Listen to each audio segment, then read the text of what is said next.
ನಮಸ್ಕಾರ. ನಮ್ಮ ಸುದ್ದಿಗೆ ಸ್ವಾಗತ. ಚಿಕ್ಕನಾಯಕನಹಳ್ಳಿ: ನಿವೃತ್ತ ನೌಕರರಿಗೆ ಪಿಂಚಣಿ ಪರಿಷ್ಕರಣೆ ಮತ್ತು ತುಟ್ಟಿಭತ್ಯೆ ನೀಡಬೇಕೆಂದು ಒತ್ತಾಯಿಸಿ ತಾಲ್ಲೂಕು ನಿವೃತ್ತ ನೌಕರರ ಸಂಘ ಸರ್ಕಾರಕ್ಕೆ ಮನವಿ ಪತ್ರ ಸಲ್ಲಿಸಿತು.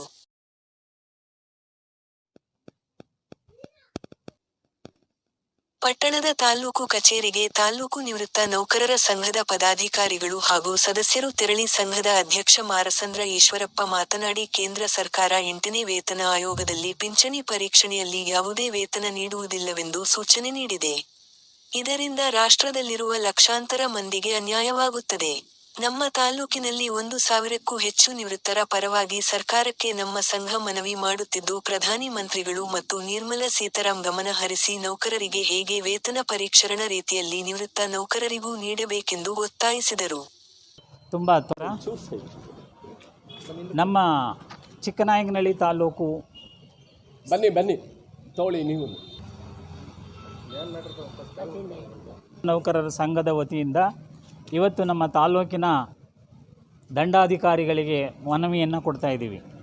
ವಿಷಯ ಅಂದರೆ, ಕೇಂದ್ರ ಸರ್ಕಾರ 8ನೇ ವೇತನ ಆಯೋಗದಲ್ಲಿ ಇನ್ನು ಮುಂದೆ ಯಾವುದೇ ನಿವೃತ್ತ ನೌಕರರಿಗೆ ವೇತನ ಶ್ರೇಣಿಯನ್ನು ಪರಿಷ್ಕರಣೆ ಮಾಡಲಾಗುವುದಿಲ್ಲ ಅನ್ನೋ ಒಂದು ಸೂಚನೆಯನ್ನು ಕೊಟ್ಟಿದೆ. ಆದರೆ ಆ ಸೂಚನೆ ಅದನ್ನು ಕೊಟ್ಟರೆ ಲಕ್ಷಾಂತರ ಮಂದಿ ನಮ್ಮ ನಿವೃತ್ತ ನೌಕರರಿಗೆ ತುಂಬ ತೊಂದರೆ ಆಗ್ತದೆ. ಆದ್ದರಿಂದ ದಯಮಾಡಿ ಮಾನ್ಯ ಪ್ರಧಾನಮಂತ್ರಿಗಳು, ಮಾನ್ಯ ರಾಷ್ಟ್ರದ ಹಣಕಾಸು ಸಚಿವರಾದಂತಹ ನಿರ್ಮಲಾ ಸೀತಾರಾಮನ್ರವರು ಈ ಒಂದು ನಮ್ಮ ನಿವೃತ್ತ ನೌಕರರ ಬೇಡಿಕೆಯನ್ನು ಪರಿಗಣಿಸಿ ನಮ್ಮ ಎಲ್ಲ ನಿವೃತ್ತ ನೌಕರರಿಗೆ ಹೇಗೆ ಪರಿಷ್ಕರಣೆಯನ್ನು ಮಾಡ್ತಿರೋ ಹಾಗೆ ನಿವೃತ್ತ ನೌಕರರಿಗೂ ಕೂಡ ನಮ್ಮ ವೇತನ ಪರಿಷ್ಕರಣೆ ಮಾಡಿ ನಮಗೆ ಅನುಕೂಲ ಮಾಡಿಕೊಡಬೇಕು ಅಂತ ನಾವು ಮನವಿಯನ್ನು ಕೊಡ್ತಾ ಇದ್ದೀವಿ. ಈಗ ನಮ್ಮ ಇಡೀ ತಾಲ್ಲೂಕಲ್ಲ, ಇಡೀ ರಾಷ್ಟ್ರದ ಎಲ್ಲ ನಿವೃತ್ತ ನೌಕರರು ಕೂಡ ಈ ಮನವಿಯನ್ನು ರಾಷ್ಟ್ರದ ಪ್ರಧಾನಮಂತ್ರಿಗಳಿಗೆ ಸಲ್ಲಿಸ್ತಾ ಇದ್ದೀವಿ. ಅದೇ ರೀತಿ ನಮ್ಮ ಚಿಕ್ಕನಾಯಕನಹಳ್ಳಿ ತಾಲ್ಲೂಕಿನ ಸುಮಾರು 1,000 ಜನ ನಿವೃತ್ತ ನೌಕರರ ಪರವಾಗಿ ನಾವಿವತ್ತು ತಹಶೀಲ್ದಾರರವರಿಗೆ ಮನವಿಯನ್ನು ಸಲ್ಲಿಸಿದ್ದೀವಿ. ಈ ಕಾರ್ಯಕ್ರಮ ನಮ್ಮ ವೇತನ ಪರಿಷ್ಕರಣೆಯಲ್ಲಿ ನಮಗೆ ನಮ್ಮ ಹಕ್ಕು ಇದು. ನಮ್ಮ ಹೋರಾಟ ನಿರಂತರವಾಗಿ ನಡೀತಾ ಇರ್ತದೆ.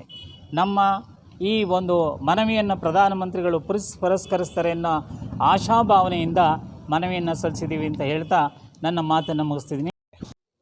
ನಿವೃತ್ತ ತಹಶೀಲ್ದಾರ್ ಲಕ್ಷ್ಮಣಪ್ಪ ತೊಟ್ಟಿಮನೆ ಮಾತನಾಡಿ, 2026ರಿಂದ ವೇತನ ಪರಿಷ್ಕರಣೆ ಮಾಡಬಾರದು ಎನ್ನುವ ಶಾಸನವನ್ನ ಕೇಂದ್ರ ಸರ್ಕಾರ ಕೈಬಿಡಬೇಕು, ಇಲ್ಲವಾದರೆ ನಿವೃತ್ತ ನೌಕರರಿಗೆ ಮರಣ ಶಾಸನವಾಗುತ್ತದೆ ಎಂದರು. ನಮ್ಮ ತಾಲೂಕು ಘಟಕದ ಅಧ್ಯಕ್ಷರಾದಂತಹ ಈಶ್ವರಪ್ಪನವರು ಈ ಮನವಿಯ ಬಗ್ಗೆ ವಿವರವಾಗಿ ಹೇಳಿದ್ದಾರೆ. ಇದರ ಜೊತೆಯಲ್ಲಿ ಏನು ಮುಂದಿನ ಬಜೆಟ್ನಲ್ಲಿ ಬಿಲ್ ಪಾಸ್ ಮಾಡಬೇಕಾದ್ರೆ ಇನ್ನು ಮುಂದೆ ನಿವೃತ್ತ ನೌಕರರಿಗೆ ವೇತನ ಪರಿಷ್ಕರಣೆಯಲ್ಲಿ ಆಗಕೂಡದು ಅನ್ನೋ ಅಂಶವನ್ನು ಸೇರಿಸಿದ್ದಾರೆ ಅಂತ ಹೇಳಿ ತಿಳಿದು ಬಂದಿದೆ. ಮತ್ತು ಅದರ ಜೊತೆಗೆ ತುಟ್ಟಿ ಭತ್ಯೆ ಇತರೆ ಒಂದು ಭತ್ಯೆಗಳನ್ನು ಕೂಡ ನಿವೃತ್ತ ನೌಕರಿಗೆ 2026ರಿಂದ ಕೊಡಕೂಡ್ದು ಅನ್ನೋ ಒಂದು ಬಿಲ್ನಲ್ಲಿ ಪಾಸ್ ಮಾಡೋ ಅಂಶ ಬೆಳಕಿಗೆ ಬಂದಿರೋದ್ರಿಂದ ಇಡೀ ಭಾರತ ದೇಶದ ಪೆನ್ಷನರ್ಸ್ ಅಸೋಸಿಯೇಷನ್ ಅವರು ಈ ಮನವಿಯನ್ನು ಪ್ರಧಾನಮಂತ್ರಿಗಳಿಗೆ ಮತ್ತು ರಾಷ್ಟ್ರಪತಿಗಳಿಗೆ ಕಳಿಸ್ಕೊಡೋದಕ್ಕೆ ತಾಲ್ಲೂಕು ದಂಡಾಧಿಕಾರಿಗಳ ಮೂಲಕ ಹಾಗೆಯೇ ಜಿಲ್ಲಾ ಮಟ್ಟದಲ್ಲಿ ಜಿಲ್ಲಾಧಿಕಾರಿಗಳ ಮೂಲಕ ಮನವಿಯನ್ನು ಕಳಿಸ್ಕೊಡ್ತಾ ಇದ್ದೀವಿ. ಈ ಮನವಿಯನ್ನು ಅವರುಗಳು ಪರಿಗಣಿಸಲಿ ಅಂತ ಹೇಳ್ತಾ, ಮತ್ತು ಒಂದು ವೇಳೆ ಇದರ ಬಗ್ಗೆ ಅವರು ವ್ಯತಿರಿಕ್ತವಾಗಿ ನಿರ್ಧಾರಗಳನ್ನು ತೆಗೆದುಕೊಂಡಂತಹ ಸಂದರ್ಭದಲ್ಲಿ ಈ ಹೋರಾಟವನ್ನು ನಾವು ಎಲ್ಲ ನಿವೃತ್ತ ನೌಕರರು ಪಾಲ್ಗೊಳ್ತೀವಿ ಅಂತ ಹೇಳೋ ಅಂಶವನ್ನು ತಮ್ಮ ಗಮನಕ್ಕೆ ತರ್ತಾ, ಮತ್ತು ಈ ಒಂದು ಶಾಸನ ಏನಾದರೂ ಅವರು ಮಂಡನೆ ಆದಂತಹ ಸಂದರ್ಭದಲ್ಲಿ ಇಡೀ ರಾಷ್ಟ್ರದ ನಿವೃತ್ತ ನೌಕರರಿಗೆ ಮರಣ ಶಾಸನ ಆಗುತ್ತೆ ಅಂತ ಹೇಳಿಬಿಟ್ಟು ನಾವು ಭಾವಿಸ್ತಾ ಇದ್ದೀವಿ ಅಂತ ಹೇಳ್ತಾ ತಮಗೆ ಧನ್ಯವಾದಗಳು. ನಿವೃತ್ತ ಪ್ರೊಫೆಸರ್ ಎನ್. ಇಂದಿರಮ್ಮ ಮಾತನಾಡಿ, ಕೇಂದ್ರ ಸರ್ಕಾರ ತೆಗೆದುಕೊಂಡಿರುವ ತೀರ್ಮಾನದಿಂದ ನಿವೃತ್ತ ನೌಕರರಿಗೆ ನೀಡುತ್ತಿರುವ ಭತ್ಯೆಗಳಿಗೆ ಸೀಮಿತವಾಗಿರಲಿ ಎನ್ನಲಾಗಿದೆ. ನಿವೃತ್ತ ನೌಕರರು ಕಾಲಮಾನಗಳಲ್ಲಿ ವೃದ್ಧಾಪ್ಯ ಜೀವನ ಸಾಗಿಸಬೇಕಾಗಿದೆ. ಪ್ರತಿದಿನ ದಿನ ಬಳಕೆ ವಸ್ತುಗಳ ಬೆಲೆ ಹೆಚ್ಚಾಗುತ್ತಿದ್ದು, ಭವಿಷ್ಯದಲ್ಲಿ ನಿವೃತ್ತರು ಹಣಕಾಸಿನ ತೊಂದರೆಗೆ ಸಿಲುಕಿಕೊಳ್ಳುತ್ತಾರೆ. ಈ ನಿಟ್ಟಿನಲ್ಲಿ ನಮ್ಮ ಬೇಡಿಕೆ ಈಡೇರದಿದ್ದರೆ ಬೀದಿಗಿಳಿದು ಹೋರಾಟ ಶುರು ಮಾಡಬೇಕಾಗುತ್ತದೆ ಎಂದು ಎಚ್ಚರಿಕೆ ನೀಡಿದರು. ಅರ್ಥಮಂತ್ರಿಗಳು ಹೇಳಿ ಬಿಟ್ಬಿಟ್ಟಿದ್ದಾರೆ. ಇದೊಂದು ಎಲ್ಲರ ಸ್ನೇಹಿತರೆ, ನಾವೆಲ್ಲರೂ ಕೂಡ ಇವತ್ತು ಈ ಒಂದು ತಾಲೂಕು ಕಚೇರಿಯ ಮುಂದೆ ಇರುವಂಥ ಕಾರಣ ಈಗಾಗಲೇ ಸ್ನೇಹಿತರು ಹೇಳಿದ್ದಾರೆ. ನಮ್ಮ ನಿವೃತ್ತ ನೌಕರರಿಗೆ ಸರ್ಕಾರದಲ್ಲಿ ಕೆಲಸವನ್ನು ಇಷ್ಟು ದಿನ ನಿರ್ವಹಿಸಿ ಈಗ ನಮಗೆ ಕೊಡ್ತಿರೋವಂಥ ಎಲ್ಲ ಭತ್ಯೆಗಳನ್ನು ಮುಂದಿನ 8ನೇ ವೇತನ ಆಯೋಗದಲ್ಲಿ ಕೊಡಲ್ಲ.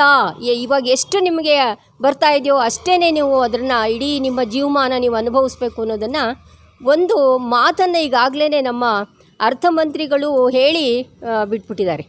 ಇದೊಂದು ಎಲ್ಲರಲ್ಲೂ ಕೂಡ ತುಂಬ ದೊಡ್ಡ ತಲ್ಲಣವನ್ನು ತಂದಿದೆ. ಕಾರಣ ಇಷ್ಟೇ, ಹೋಗ್ತಾ ಹೋಗ್ತಾ ಮುಂದಿನ ದಿನಗಳಲ್ಲಿ ಬೆಲೆ ಏರಿಕೆಯೂ ಇರುತ್ತೆ, ಮತ್ತು ವೃದ್ಧಾಪ್ಯಕ್ಕೆ ಹೋಗೋವಂಥ ಸಂದರ್ಭದಲ್ಲಿ ಅನೇಕ ಆರೋಗ್ಯ ಸಮಸ್ಯೆಗಳು ಬರ್ತವೆ. ಎಲ್ಲದಕ್ಕೂ ಬೇಕಾಗಿರುವಂಥ ಆಧಾರವಾದಂಥ ಈ ಹಣವನ್ನೇ ನೀವು ಕಡಿತಗೊಳಿಸಿದ್ರೆ ಮುಂದಿನ ಜೀವನ ತುಂಬ ದುಸ್ತರ ಆಗುತ್ತೆ ಅನ್ನೋದನ್ನು ನಾವು ಹೇಳಲೇಬೇಕಾಗಿಲ್ಲ. ಇದನ್ನು ನಾವೆಲ್ಲರೂ ಕೂಡ ಖಂಡಿಸ್ತಾ ಈ ಒಂದು ನಿರ್ಧಾರವನ್ನು ಖಂಡಿಸ್ತಾ ಇವತ್ತು ನಮ್ಮ ತಾಲೂಕು ದಂಡಾಧಿಕಾರಿಗಳಿಗೆ ನಮ್ಮ ಮನವಿಯನ್ನು ಕೊಟ್ಟಿದ್ದೀವಿ. ಅವರ ಮೂಲಕ ಅದು ಜಿಲ್ಲಾಧಿಕಾರಿಗಳಿಂದ ನಮ್ಮ ಏನು ರಾಷ್ಟ್ರದ ಪ್ರಧಾನಮಂತ್ರಿಗಳಿಗೆ ಅದು ತಲುಪುತ್ತೆ.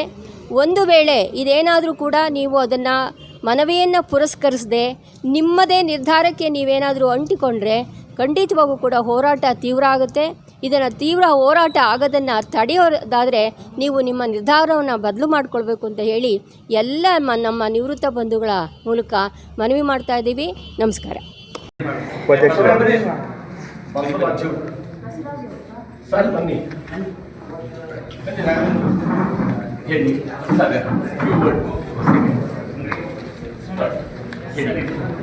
ವೇತನ ಆಯೋಗದಲ್ಲಿ ಕೇಂದ್ರ ಸರ್ಕಾರ ನಮ್ಮ ನಿವೃತ್ತ ನೌಕರರಿಗೆ ಯಾವುದೇ ಪರಿಷ್ಕರಣೆಯನ್ನು ಮಾಡಲ್ಲ ಅನ್ನೋ ವದಂತಿಯನ್ನು ಕೊಟ್ಟಿದೆ. ಅದಕ್ಕೆ ಸಂಬಂಧಪಟ್ಟಂತೆ ನಮ್ಮನ್ನು ದಯಮಾಡಿ ಯಾವುದು ಸಮಸ್ಯೆಯಿಂದ ನಮ್ಮನ್ನು ಹೊರತುಪಡಿಸಿ ನಮಗೆ ಅನುಕೂಲ ಮಾಡಬೇಕು, ನಮಗೂ ಕೂಡ ಪರಿಗಣನೆ ಮಾಡಬೇಕು. ಎಲ್ಲ ನೌಕರರಿಗೆ, ನಿವೃತ್ತ ನೌಕರರಿಗೂ ಕೂಡ ಎಲ್ಲ ಸೌಲಭ್ಯಗಳು ಸಿಗಬೇಕು ಅನ್ನೋ ಒಂದು ಮನವಿಯನ್ನು ರಾಷ್ಟ್ರದ ಪ್ರಧಾನಮಂತ್ರಿಗಳಿಗೆ ತಿಳಿಸ್ತಾ ಇದ್ದೀವಿ ಸರ್. ಈ ರಾಷ್ಟ್ರಾದ್ಯಂತ ಈ ಕಾರ್ಯಕ್ರಮ ಮಾಡ್ತಿದ್ದೀವಿ. ಹಾಗೆ ನಮ್ಮ ತಾಲೂಕು ಘಟಕದಿಂದಲೂ ಕೂಡ ಸಹಿ ಸಂಗ್ರಹ ಮಾಡಿ ಪ್ರಧಾನಿಗಳಿಗೆ ಮನವಿಯನ್ನು ಅರ್ಪಿಸ್ತಾ ಇದ್ದೀವಿ ಸರ್. ಈ ಸಂದರ್ಭದಲ್ಲಿ ನಿವೃತ್ತ ನೌಕರರಿಂದ ತಾಲೂಕು ದಂಡಾಧಿಕಾರಿ ಕೆ. ಪುರಂದರ್ ರವರ ಮುಖಾಂತರ ಸರ್ಕಾರಕ್ಕೆ ಮನವಿ ಸಲ್ಲಿಸಲಾಯಿತು.